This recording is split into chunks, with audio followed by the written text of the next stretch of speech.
Right. Yes. Yeah. You're right. Like, I mean, somebody said, if you want to get a job as a journalist, don't go to J school.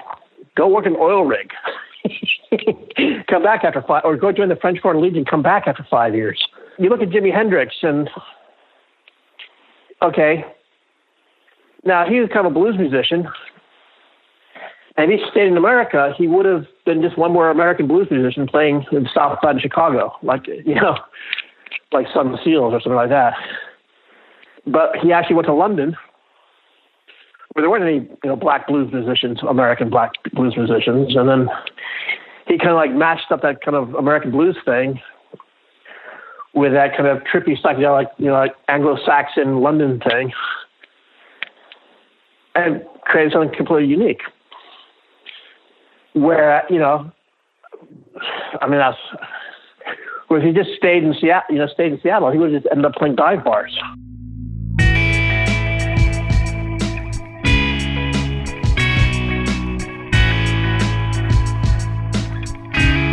This is Love Your Work, and I'm David Kadavy. I'm here to help you find the courage to take your own path. We have hit another milestone on the podcast. We've surpassed 250,000 downloads. So thank you so much for sharing with your friends and for upvoting the show on Product Hunt. We still need your reviews to keep the show growing. If you've been listening for a while, if the show has helped you in some way, please rate the show on iTunes. I'm just asking for a rating, not even a review. If you want to write a review, that's even better. But just go to kadavy.net/review, click on write a review, and then click on a star rating, and then you're done. It really helps bring in new listeners, and it tells me that you want the episodes to keep coming. Today's guest is a hero of mine who helped me find my own path. It was 2004. I was sitting in a gray cubicle in Nebraska, and I discovered a little PDF on the internet called How to Be Creative. And I read it, and it was one of the most moving and inspiring things that I had ever read. Like, sometimes you read something and you're like, yes, that's exactly what I was thinking, except I didn't have the words for it. This little PDF was like that for me. It was subversive, and it was edgy, and it was bold, and it spoke to the non-conformist part of me that wanted to live outside of the template if he only had the courage. And this little PDF had these brilliant little cartoons in it. They were all the same format. They were small. They were very small. And it turns out they were all drawn on the back of business cards. Hugh MacLeod, the man behind this PDF, had been drawing these cartoons on the back of business cards for 7 years by this point. And I came across his blog called Gapingvoid, and I found more bold thinking and brilliant cartoons there. And it was one of the blogs that inspired me to start my blog in 2004. And I even put it in my blog role. You see, there was no Twitter or Facebook, so that's how you would connect people and ideas. You just put a link to their blog on your blog, and that's how you would say, listen to this person. This person has things to say. Since then, Hugh's cartoons have been seen everywhere. You've probably seen them before if you're not already a fan of his. He's built a consulting business around the cartoons. He helps companies define and express their culture. Companies like Microsoft, Cisco, Volkswagen, Zappos, eBay, and Intel. Hugh even illustrated a book with Seth Godin, who I'm sure you've heard of. So I'm very excited to be connecting you with Hugh MacLeod's ideas today. Listen to this interview to discover how to overcome perfection paralysis in your work. How do you discover your creative DNA? How do you fill your work with the universal truths of human experience to make it resonate with others? And ultimately, how and why do work that serves others? And before I get to Hugh MacLeod, I want to tell you about the very first time that I had to really act like a professional. I was in college, and I had done a group project with some friends, and it was a real logo for a real company, and it turned out that company wanted to pay us for the logo with real money. So they asked us to send them an invoice. An invoice? What? I think invoice is one of those words that just seems unnecessarily complicated. They should just call it like a money slip or a money request. Really, they should call it a money order, but that's already taken by something that's equally confusing. Of course, as college students masquerading as professionals, we just pretended to know what they were talking about, and then we scrambled to figure out what an invoice was and how to make one. Let's just say it was complicated and scary, and it was every bit as tough as making that logo was. And today, there's FreshBooks. FreshBooks makes creating and sending invoices, or money requests, if you will, super easy and super fast. You don't have to worry about messing anything up, and you can create an invoice in a few seconds. It's great for freelancers, consultants, or small businesses. Right now, FreshBooks is offering a 30-day free trial for listeners of Love Your Work. Just go to cadavy.net/freshbooks and claim your 30-day free trial of FreshBooks. That's cadavy.net/freshbooks for your free 30-day trial. And now, Hugh MacLeod.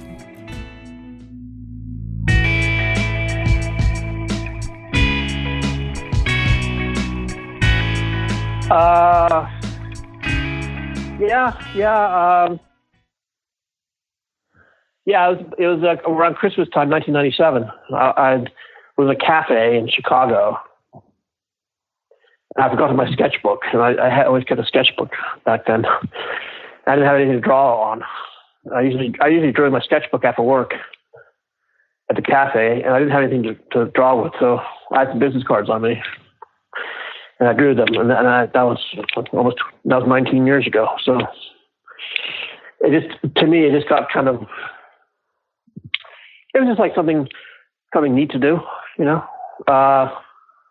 It seemed like, and then a week later, almost like a week later, I moved to New York City and lived out of a suitcase for the next 2 or 3 months.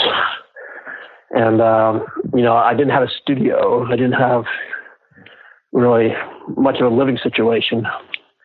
So, and I also new to the city, so I walked around a lot. So I wanted an art form that was, you could kind of just carry around with you. That was still an object as opposed to one more page in the sketchbook, but that actual thing you could, frame or something. Mm-hmm. And it just seemed to work for me, because the small size means you have to focus, means you have to make up your mind about what you want to do with that.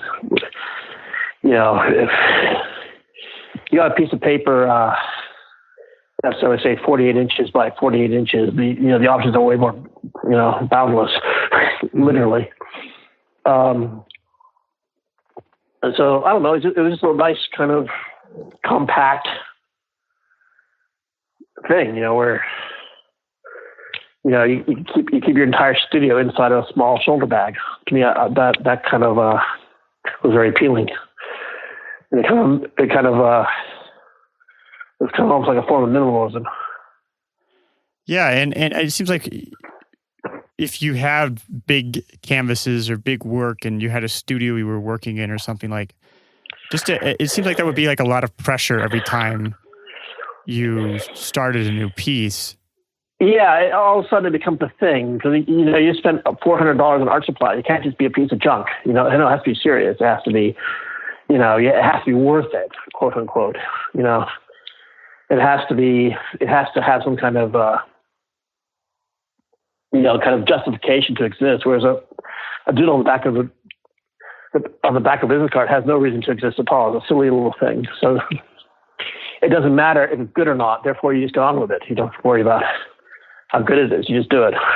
And it seems like that would give you permission to go ahead and do some cartoons that are not so good, and to do a lot of them, and then have some that turn out really, really well. Is that how it works? Yeah, exactly.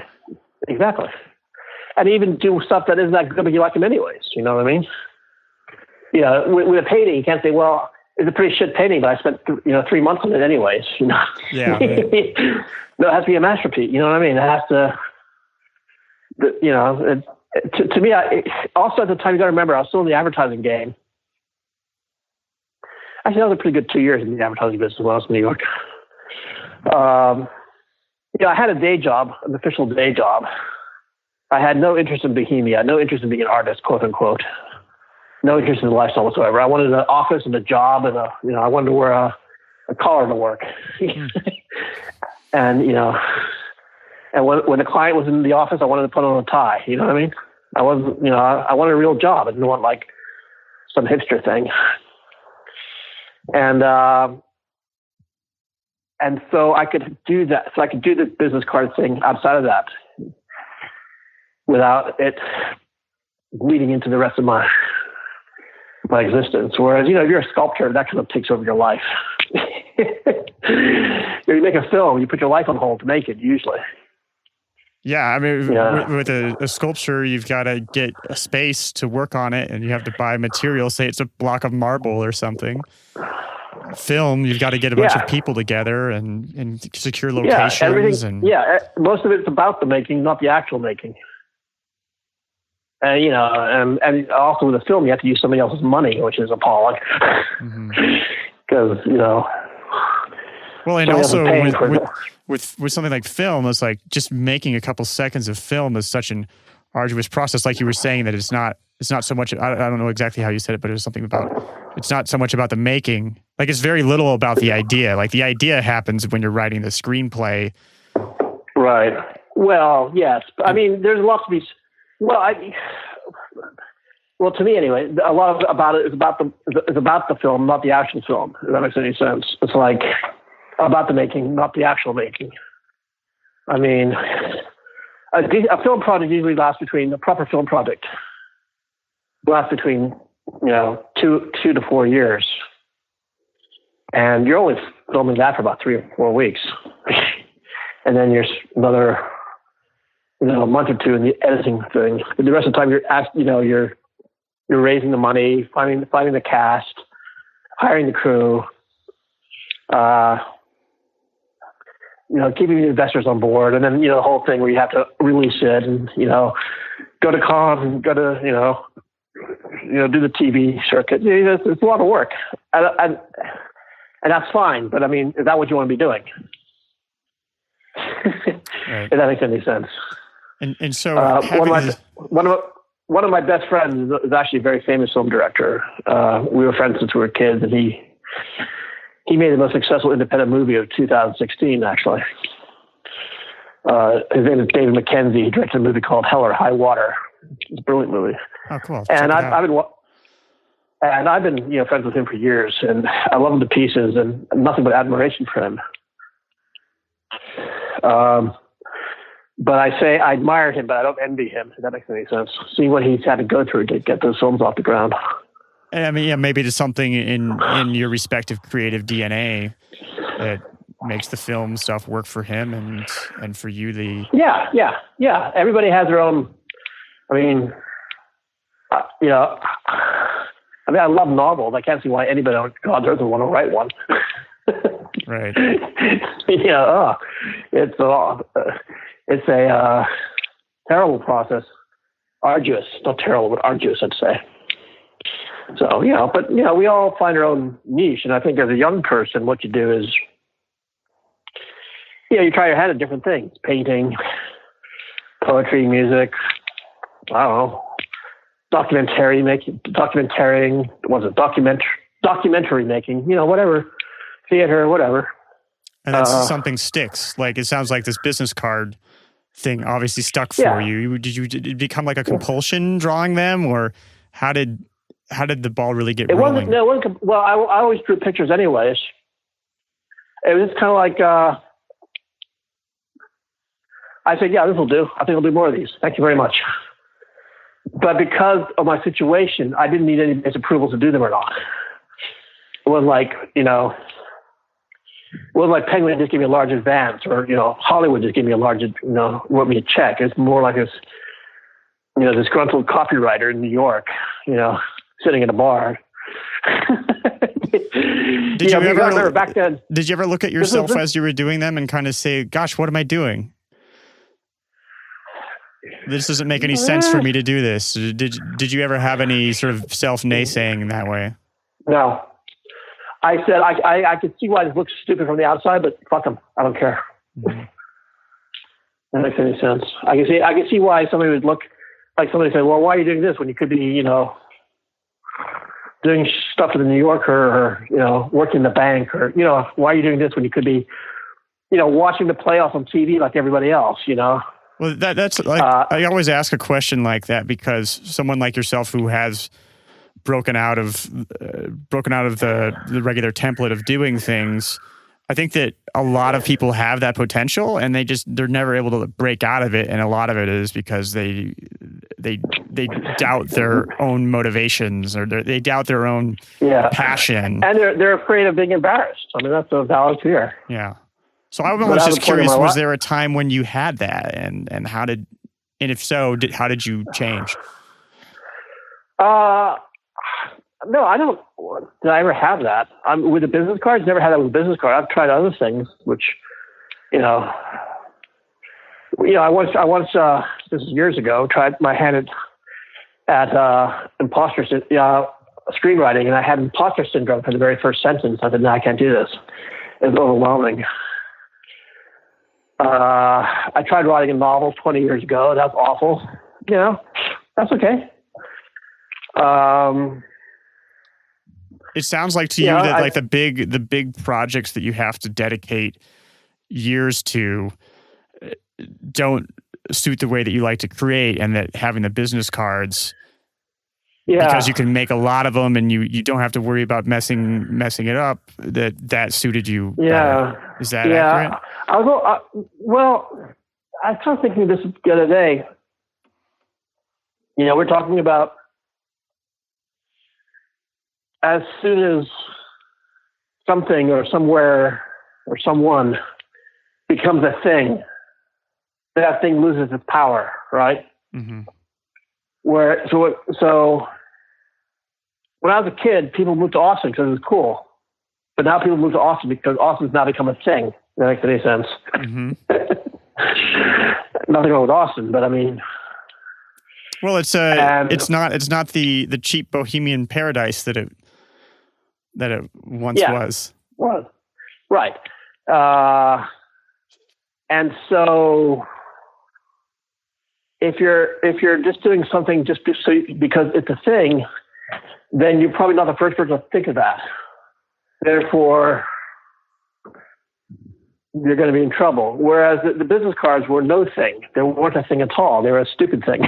They were a silly thing. There's no way anybody in their right mind would think of doing it. So I did it. A more sensible thing would to be, I had to, move to not Soho, but move to Brooklyn and, join the fine art scene and, do gallery shows and, throw bits of string on the gallery floor and call it something profound, I mean, I think they call it like barrier to entry. When something's a thing, then everybody wants to be in it, and there's this barrier to entry. But then if you can go play around and create your own thing, then you suddenly have like a barrier to entry all around you and that thing. Hey, well, it's funny. I had a very aha moment in like my last year of college at the University of Texas, where I was in somebody's office. I can't remember who, a professor or a counselor or whatever. And there's a stack of resumes on the desk. And I started asking about the resumes. And I said, do you mind to check them out? I looked at the resumes to see what kids were up to. And they're all the same. It was like a stack of about 300 of them. I mean, we're talking about a full ream of paper. It's like, an inch high. And it's all the same story. Hi, I'm 22 years old. I'm a Bachelor of Arts in whatever, majored in history, majored in communications, member of Kappa Phi Beta, member of Gamma Delta. There's a list of the usual stuff that kids do at college, and they're all wearing blazers and looking, pristine and respectable, but they all look the same. I thought, well, the way to get a job is you put yourself, you make yourself a resume like that one and put in a stack of 300. Well, that way you have a 1 in 300 chance of getting the result you want. And I know that anything under 50 is bad odds. So 0.3% is really 0.33% is not even terrible odds. So you had to think about not being that person who has nothing else to going for him except he's one more face in a pile of resumes that are all the same. This is something that I think is really powerful about curiosity, and it's something that I struggled with a lot as I had my own doubts, was being curious about disparate things that didn't seem like they had any really practical application. But I ended up pursuing them because I couldn't help it, and then you end up someplace where nobody can touch you because those curiosities converge. Sorry, you were having a moment. Yeah, you're right. Like, I mean, somebody said, if you want to get a job as a journalist, don't go to J school. Go work in an oil rig. Come back after 5, or go join the French Foreign Legion. Come back after 5 years. So you actually have some kind of grit. There's one guy called Alan, a Scottish dude I knew in London years ago, and that's exactly what he did. He went and worked on an oil rig, then came back to London and became the guy to write about oil issues, petroleum issues. So anytime something in the news happened, he'd be the guy you saw on the TV saying, "This is what's up, people." He became the guy if you want to hear about the oil business. Yeah, then he has the credibility. He's worked in the oil business, and it's not just somebody who studies it and writes about it. Yeah, so he had a certain kind of grit to it. He had some grit in his oyster. Mm-hmm. Whereas somebody else would have just gone to J school and, gotten the checklist and, ticked off all the boxes, not realizing there's 20,000 other people who did the same thing. I got to go back to this grit the oyster thing that finally just popped in my brain, though. So then that's where the pearls come from, right? Because there's some grit in the oyster. Oh, well, yeah, I suppose. Yeah. I mean, But to differentiate yourself is really hard when you're 18, unless you're an Olympic athlete. But even then, if you don't win gold, you're nothing. You think you're special, then you get to the Olympic Village, and then unless you win gold, yeah, I think you have to kind of like listen to this mischievous little inner voice that you have that's telling you to do these things that don't make any sense within the template that everybody's trying to get you to live in, and that takes a lot of courage when you're 18 or something. If you haven't been instilled with that. You look at Jimi Hendrix, and now he was kind of a blues musician, and if he stayed in America, he would have been just one more American blues musician playing in the South Side of Chicago, like Sun Seals or something like that. But he actually went to London, where there weren't any black blues musicians, American black blues musicians, and then he kind of like matched up that kind of American blues thing with that kind of trippy psychedelic, like Anglo-Saxon London thing, and created something completely unique.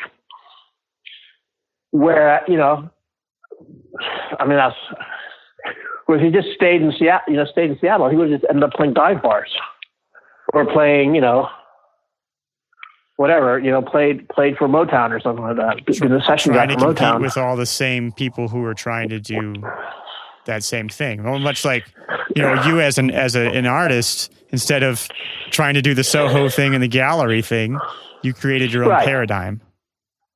Right, because if I created somebody else's paradigm, you've ever been to an art show in New York? It's the guy who owns the gallery, the artist, the artist's mom, the artist's dad, maybe one or two patrons of the gallery, and then 50 or 60 young people who want the next spot that opens. You know what I mean? And you go, well, that's great, but if you're just hoping to be picked out of a group of 50 randomly, then you have no control over that. So why do it?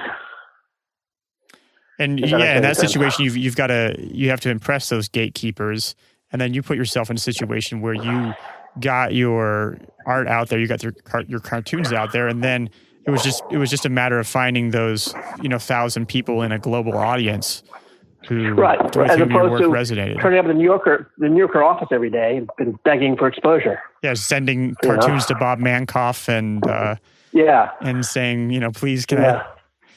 Please, sir, make it my turn. Pick me this time, please. And it was like, and I just said, well, no, I need a critical mass of X thousand people giving me money every year. And I'm in business. Okay, how do we make that happen?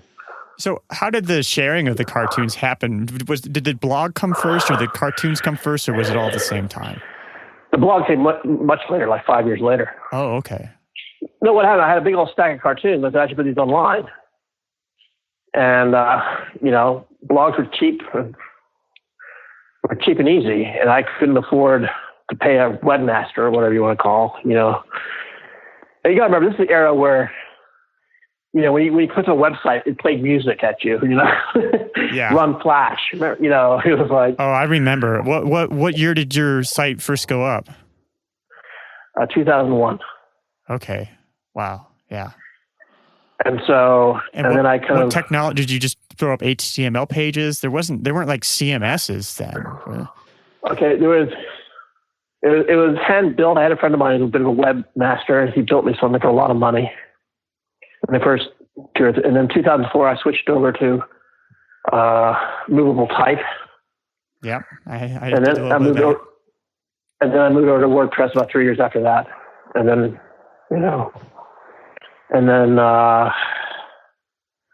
I spent that decade, so we say 2004 to about 2010 being internet famous, which is, I suppose, not bad. And then in 2010, I got together with my now business partner, Jason Corman, and we said, well, instead of me just being a freelance celebrity or whatever, celebrity freelancer, why don't we turn this into a real business? And so that's what we did. And now we do a lot of stuff for corporate work. We do a lot of internal cultural work and, motivational posters, and we do social objects. We have a consultancy business, and we try to affect culture on the inside, and that's like a business thing. And then I have the kind of art thing, which I kind of keep close, but not, but also peripheral, depending on the day. So when you first put the stuff on, put the cards online, were there any role models? Was there anybody that you were following? Like what even gave you the idea to put it up? Well, I had the idea. Well, I got all these cartoons. I think they're rather good. I just put them online.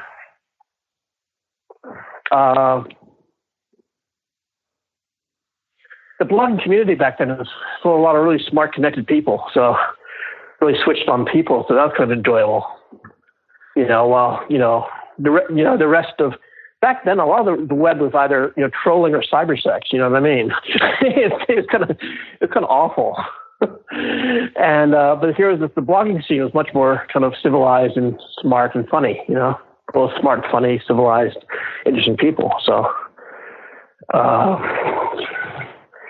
As opposed to leaving trolling comments on fuckcompany.com or or whatever the hell to get up to in Yahoo chat rooms. Mm-hmm.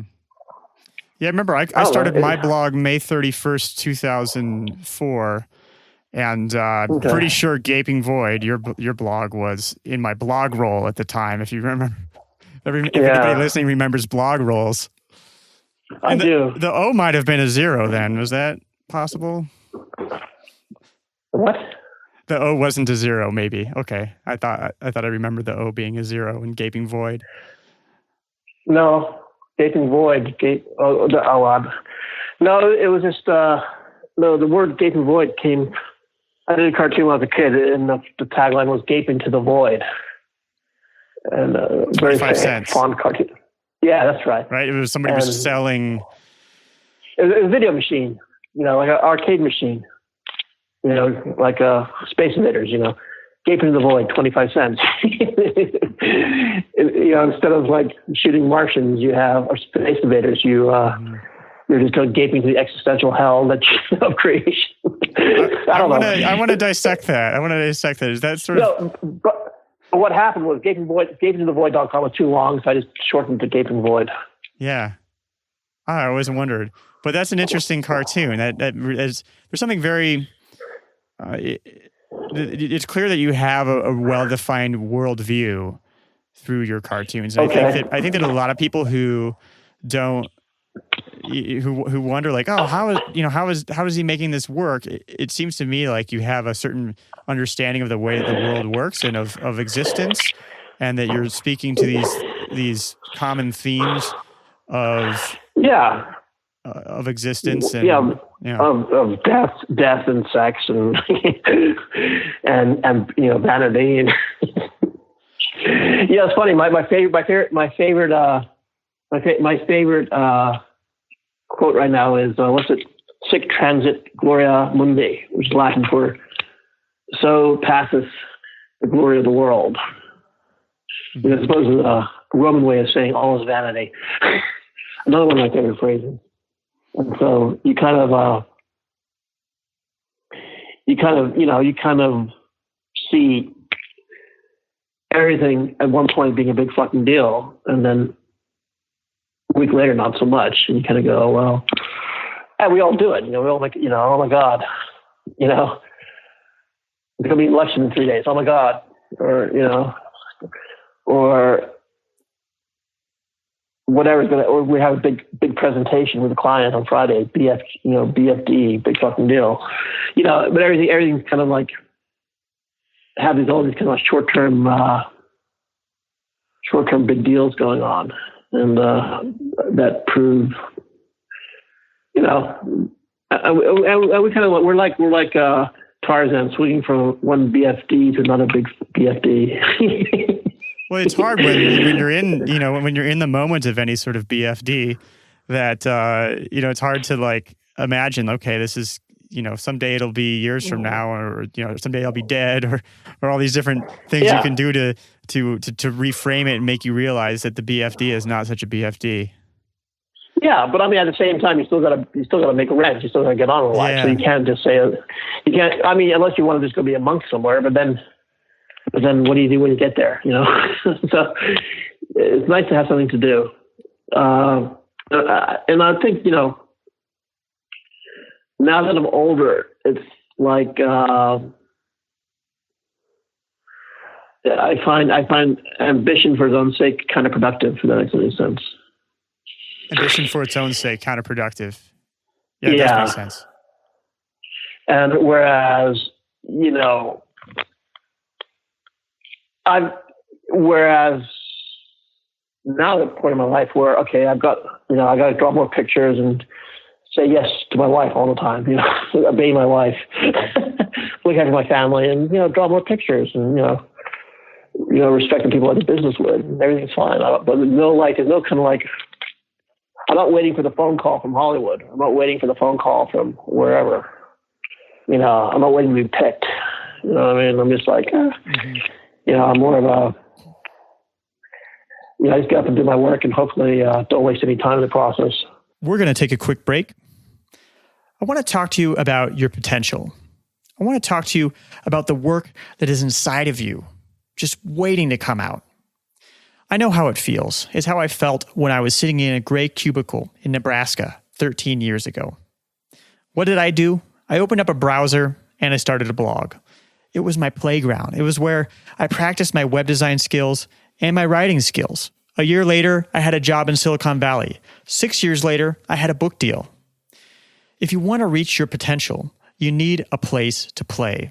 That's why I put together a tutorial, a step-by-step tutorial on how to register a domain, get a host, and set up your very own WordPress blog. It's easy, and I've laid out all the steps with clearly marked screenshots. Just go to cadavy.net/blog tutorial, that's all one word, to find my step-by-step guide on starting your very own blog. That's cadavy.net/blog tutorial. I can't wait to see what you create.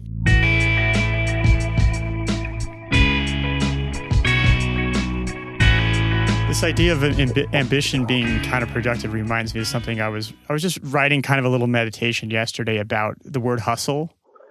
I hear these entrepreneurs talking about, I'm hustling, and there's all these podcasts and blogs talking about hustling, and it just strikes me as like, Well, I feel bad for those people, because like it seems like it's just this overcompensation for insecurity type of thing to proclaim that you're hustling.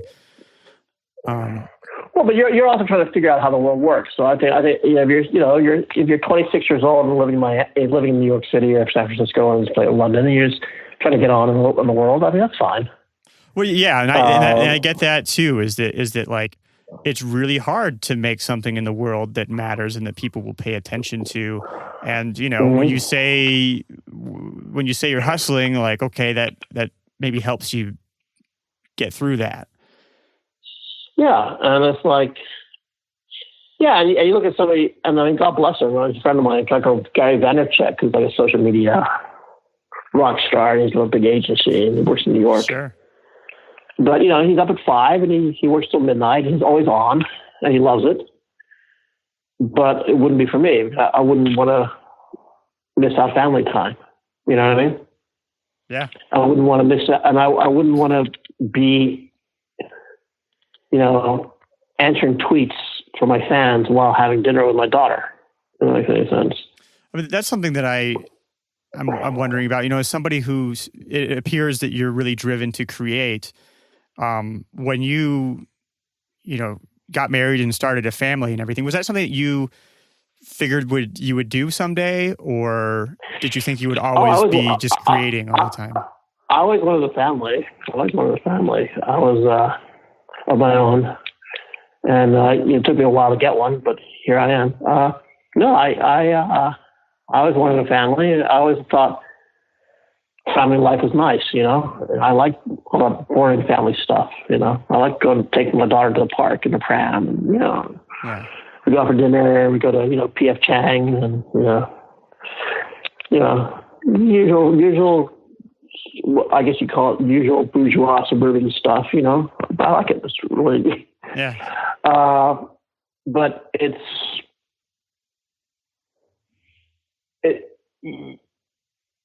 if I wanted to do something else, I would have done it by now, or would be doing it already. If that makes any sense, you know what I mean? You don't feel like you don't feel like, I have to make creative compromises that aren't worth it, so I can. No. Well, no. The thing is, I've always looked at my job as a job. So I have work hours. I go to work. I come back from work, same as anybody else. Mm-hmm. And it's like, I'm not going to put my life on hold, my family on hold, in case I come up with like one cartoon that gets like 14 likes on Facebook or whatever. I mean, yeah. Going back to the philosophical stuff, I was wondering. Were there any philosophers or authors or artists that inspired your worldview? Oh boy. I'm sure it's a big question. Boy. Well, I mean, there's authors and people I really like. I never really had authors and artists and people like that say, I want to be that guy. You know what I mean? I always felt like I wanted my own thing. I never wanted to be like, I was born 40 years earlier. I could have been Andy Warhol. I have none of that stuff going on. No. There's a guy called Ronald Searle, a great cartoonist English cartoonist from the mid-century, who's just tremendous. And I always wanted to be as good as him. I never will, but that's okay. There was a guy called Saul Steinberg.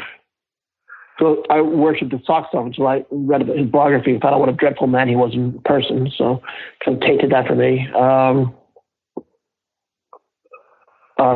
always liked the kind of New York school painters like, Jackson Pollock and, he's not my favorite, but like William de Kooning's a big favorite painter of mine. Achille Gorky's a favorite painter of mine.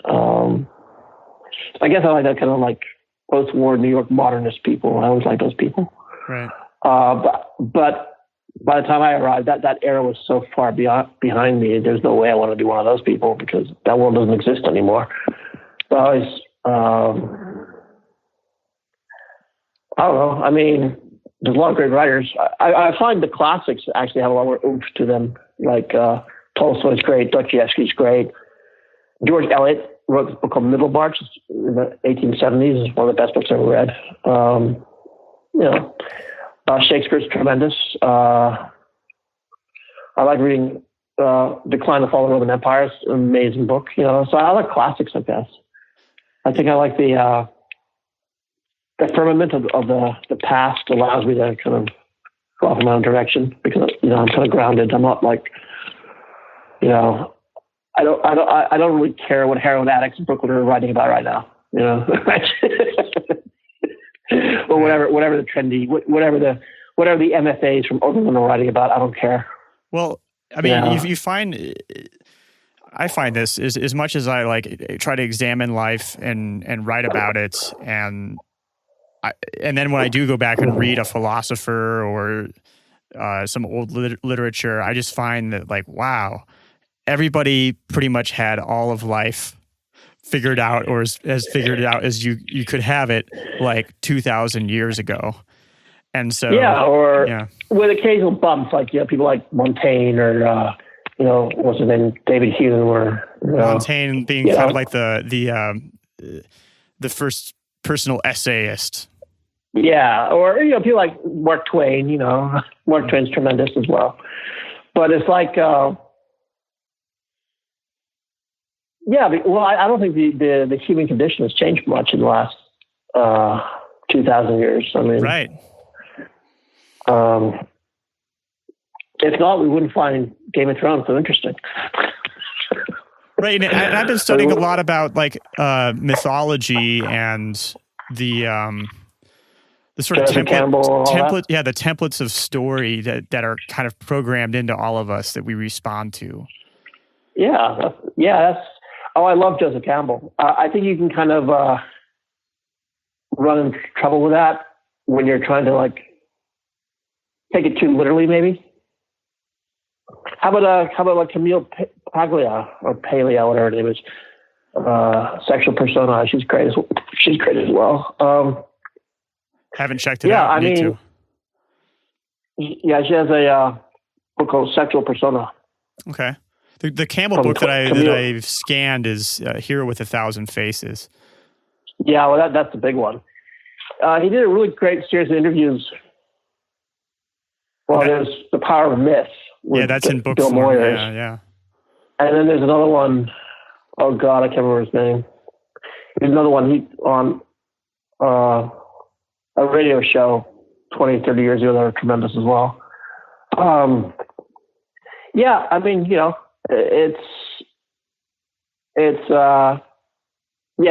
want to kind of, what part of my life is archetypal? Where am I? When you're like 21, 22, you're first getting into this stuff, and you're doing something that seems pretty significant, and you kind of go, well, is this significant or is this fleeting and silly, and am I just wasting my time? And it's quite good to when you realize that people had the same question 2,000 years ago or 1,000 years ago, whatever. Yeah, when you start to see the themes and sort of the story template, then it actually helps you see better in your life. Like, okay, where's my call? How am I rejecting my call? Where's my journey? Where am I?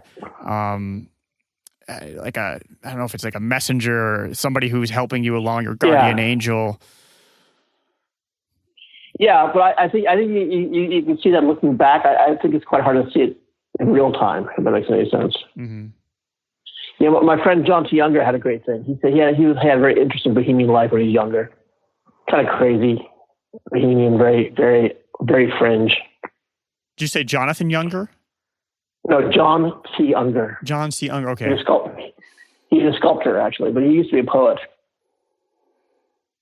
And he had this great idea that he lived this very fringe life and then write about it while he's having this life and make a career out of it somehow. But the trouble is, he couldn't write about it at the same time. And he said, well, it's really hard to make turn into a story while you're living it because you don't know when the story actually ends. Because it's still going on. You know what I mean? Where do you end the story? Because do you end it now? Do you end it last week? Do you end it in a year from now? It's quite hard to shape the story when it's all just happening. Well, the way that the story ends helps you find the thread or the contours that you actually bring to light in a story. Because if you're going to tell your life story, you can't just write about every single thing that happens. You have to write with some sort of structure to it. And in order to find that structure, you have to have, it helps to have some idea of how it ends. Maybe that's what... Yeah. What he means? Yeah. So I'm interested in hearing about this consulting business. You know, you became known for your cartoons and your writing. You wrote a few books, and now you're actually helping like corporate entities with cultural things. It'd be hard for me to talk about the entire business of the consulting because I'm not really qualified. I'm more of the art side of it. Gotcha. But basically, what happens for sake of argument, you know, a company is only as good as its culture. If that makes any sense, right? Yes. The trouble with cultures is they're filled with people, and the trouble with people is they're dreadful things. You know, not really, but you know, people are difficult. People are messy. You know, so if you can help the culture work together, improve the culture, even by a small percentage point, you can create a lot of value very quickly. And so we try to design programs that help people inside companies change their behaviors, and you know, and motivational art's part of that. That's kind of what I do. Mm-hmm. That's not all I do, but that's a big part. You know, kind of ways of kind of signaling ideas and behaviors to people in a way that's very kind of easy to digest and has a low rejection rate. If that makes any sense. I mean, it's interesting because it feels like in the early 2000s, you kind of dropped this atom bomb of counterculture or counter corporate culture, and I think gave a lot of people bravery to go out on their own and do their own things and to work according to their own values. And now that's seeped into becoming like a requirement. If you want to employ talented people, you have to have that sort of value system. In your DNA. You have to. You want self-starters in your organization, and you can't. There's not much good to you dead. You know, there's not much good to you beaten down. You know what I mean? You have to empower them. It ties into something I remember reading one of your books about that. You know, consumers haven't gotten more demanding. They've gotten more demanding as spiritual entities. Right. Because, well, things we already got enough stuff, right? Mm-hmm. I mean, definitely. We're not materially that much more comfortable than we were a generation ago. You know, I mean, we still eat same kind of food. I mean, a bit more exotic, but you know, we eat nice food and we sleep in warm beds and we live in nice houses, we drive nice cars. You know, and we spend too much time online, but apart from that, life hasn't changed that much. You know, and you know, it's like, you know, we buy a lot of seltzer in this house. You know, or a 12-pack every couple of days. Well, that Mr. Seltzer salesman, he's pretty much sold my family all that he's going to sell me because that's how much I drink. I'm not going to drink anymore. Mm-hmm. I already have enough stuff. I have enough clothes. I have enough furniture. I have a lot of stuff like that. I have all the stuff I need, but what I need more time is, you know, more time with my daughter, more time to travel, see my family, more time in New York City, you know, what Tony Robbins would call significance. And I had this idea that one of the great byproducts of work is significance, and you can offer that to your employers, your employees.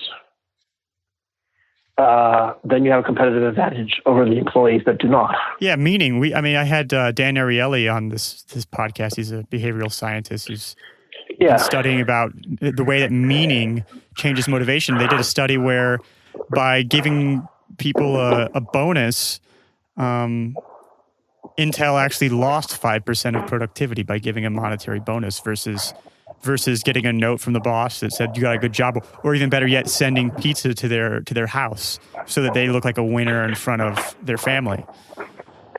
Right.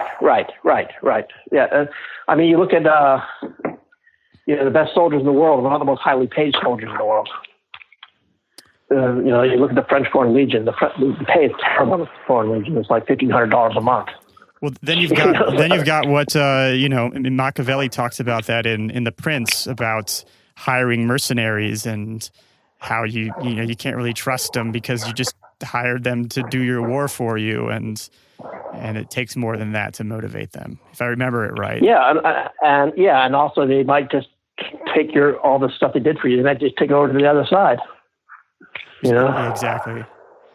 And there was also something you had in there about the sort of the evolution of capital, where we started with human capital and it became physical capital, and it became economic and intellectual, capital. And now we're in expressive capital. Emotional capital. Yeah, expressive capital, which is something I wrote 14 years ago. But what I call expressive capital, allows us to express ourselves. I mean, I think it's right on. I feel like work has to move up Maslow's hierarchy of needs, right? It's just exactly what you're talking about. Is that you get your basic needs met, and then our demands evolve. Yeah, and I think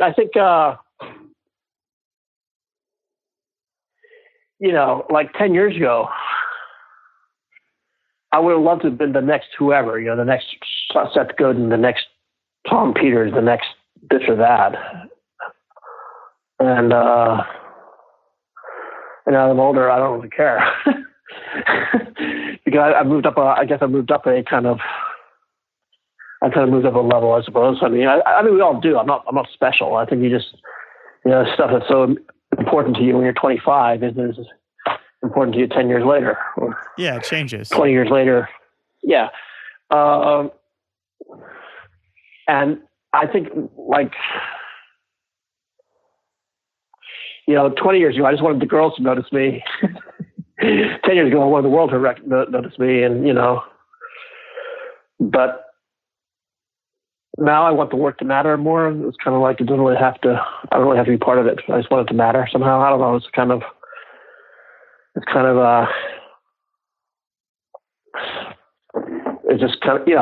I want the work to be. It doesn't matter like you changed my life, yada yada yada, but more of I want it to be relevant in the real world. I don't want it to just be, Yeah. I want some kind of, not necessarily application, but I want it to be of the world I live in, not some kind of utopian fantasy thing I'm doing. I mean, there's a lot of idealism in my work, but I don't want it to be all idealism in that same sense. I want it to be I want there to be grit to it as well. Yeah. So I mean, but I think we all have that. I mean, I'm not saying anything different. I think we all, want. We all want our work to. We all want to live in the world we live in. We all want to. We all. We don't want to be out on cloud cuckoo land our whole lives. Mm-hmm. A few people do, but I do not. So it's. And you're always kind of, shall we say, when you talk about the word meaning, you're always renegotiating what that actually means. If that makes any sense. Yes, it changes throughout your life, and there's different things you want at different times. And there's no. You're always looking for a final answer, and that's kind of very futile. But it's a dialogue, so it's, but I'm at an age, where a lot of my people I went to school with have already given up, they're just trying to, they've, not saying they all given up, but a lot of people have, because they just never quite followed their bliss, Right. And that happens. I think you get very distracted by life. The question is, for how long for, though? there was like a decade of my life where I think I wasted, but but hey, better a decade than a lifetime, I suppose.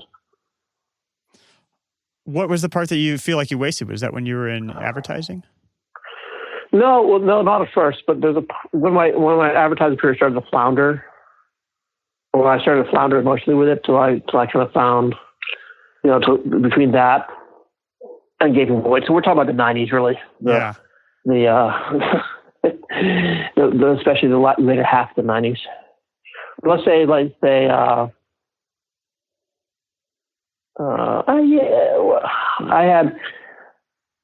I think 2001 to 2004 are pretty painful for me. They're probably the most painful years.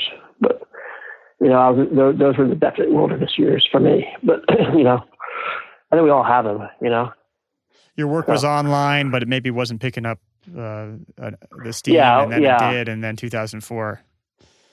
That's when I discovered your work. Me and thousands and thousands of other people.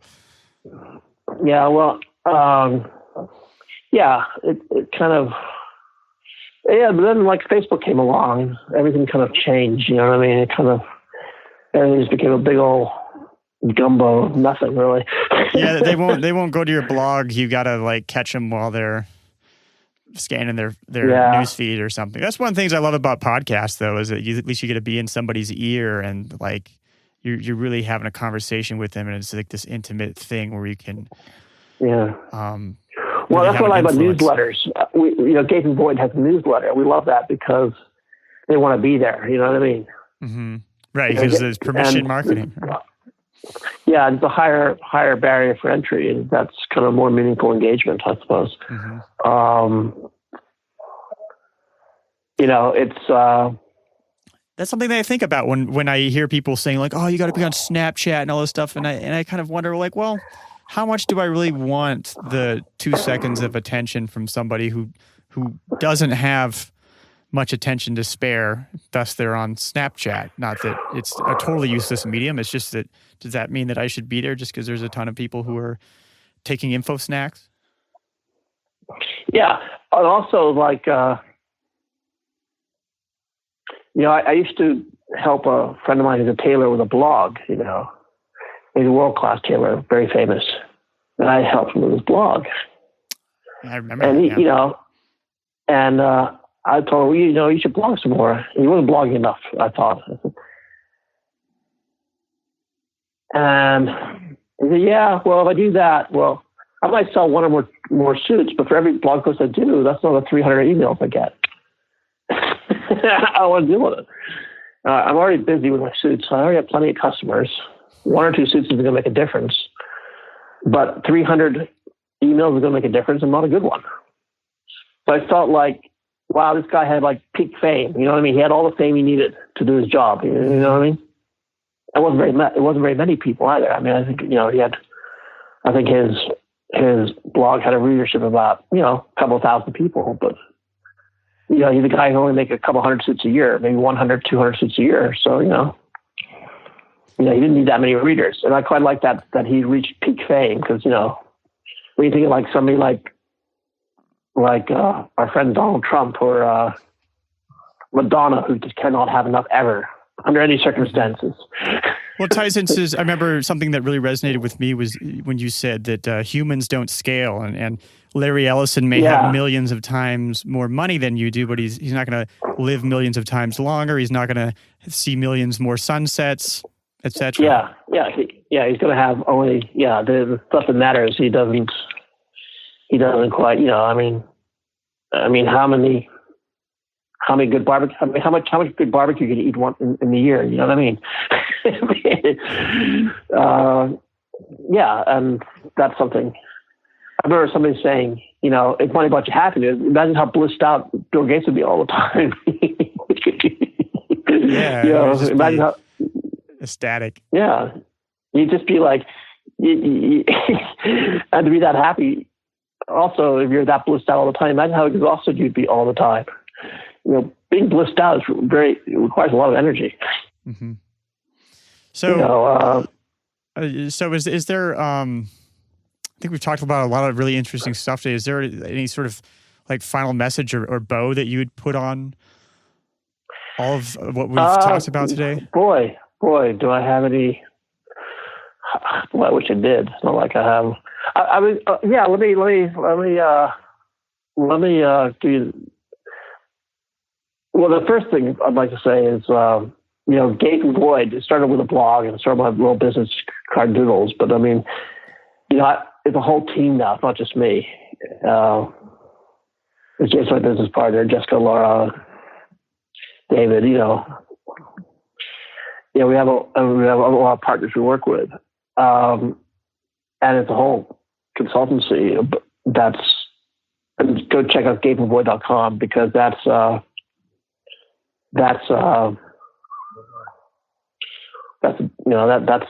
something that's kind of interesting. On a more personal note, I do my random business card doodles at hughcards.co, hughcards.co. And that's where I just do my random doodles, and you can go see them there. You can just see them on the Instagram at hughcards. I think when we talk about creativity, yes, you want to be original and useful. That's what creative means. Something original and useful. But I think it becomes more enriching, not when you show off how clever you are, and how talented you are, and how wonderful you are, but when you actually start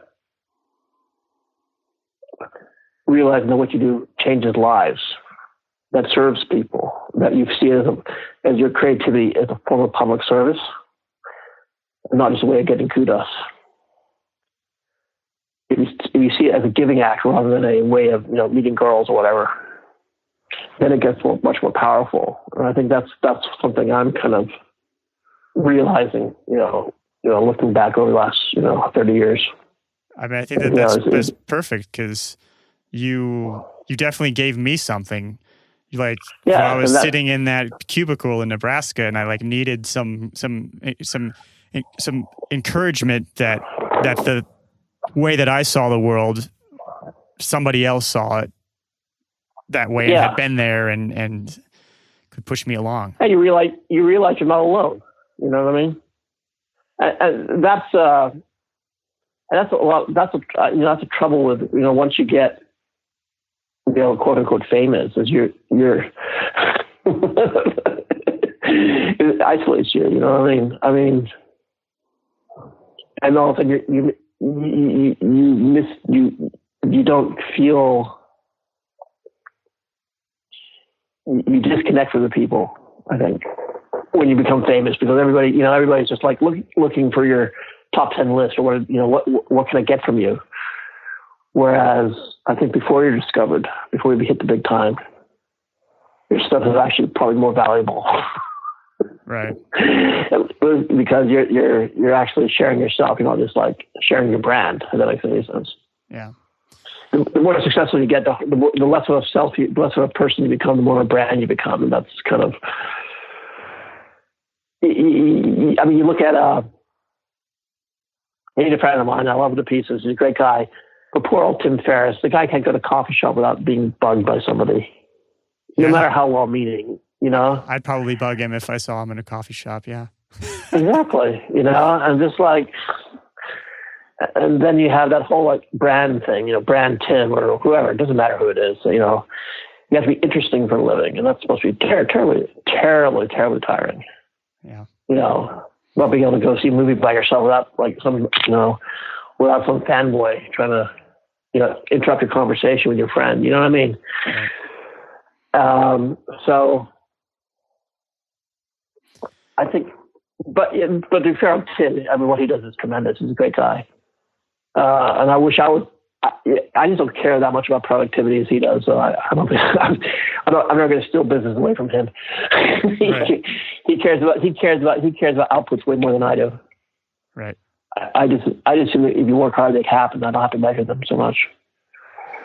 Or I don't measure them as thoroughly as he does anyways.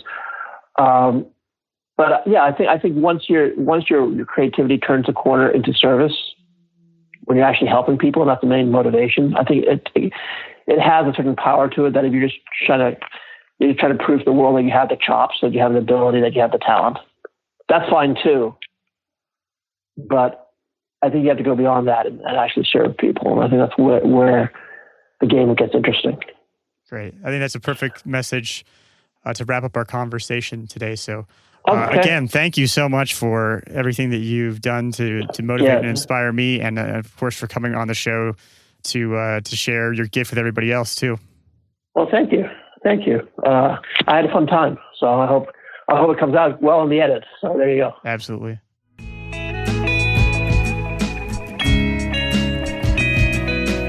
Love Your Work is supported in part by Treehouse. Take your career to the next level and learn from over 1,000 videos created by expert teachers on web design, coding, business, and much more. Claim your free 14-day free trial at cadavy.net/treehouse. You'll be supporting the show.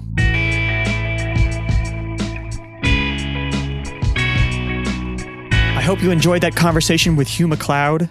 You can get his books, Ignore Everybody, at cadavy.net/ignore, and Evil Plans at cadavy.net/evil. Ignore Everybody, by the way, is based upon that How to Be Creative PDF that had such a big influence on me so many years ago.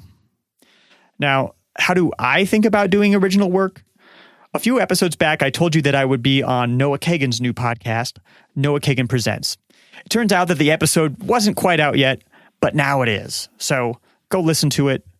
Just go to okdork.com/podcast or search for Noah Kagan Presents wherever it is that you get your podcasts and listen to that episode. And if you appreciate all the work that goes into making this show, there are a couple of ways you can help support it. One is to subscribe on iTunes or wherever you get your podcasts. Just hit the subscribe button. Another is to rate the show on iTunes. Just go to cadavy.net/iTunes and click on write a review and click on the star rating. You don't even have to write a review. It just takes a couple of seconds. And do you like books? If you do, I'd love to send you my book recommendations. About 90% of them will be nonfiction on subjects spanning from biographies to neuroscience. Just go to cadavy.net/reading, sign up, and you'll get my first set of recommendations right away. You'll be supporting the show if you buy any of those books through the links in the email. This has been Love Your Work, and I'm David Cadavy. The theme music for this show is More Streets, performed by Spiderflower. Love Your Work is a production of Cadavy Inc.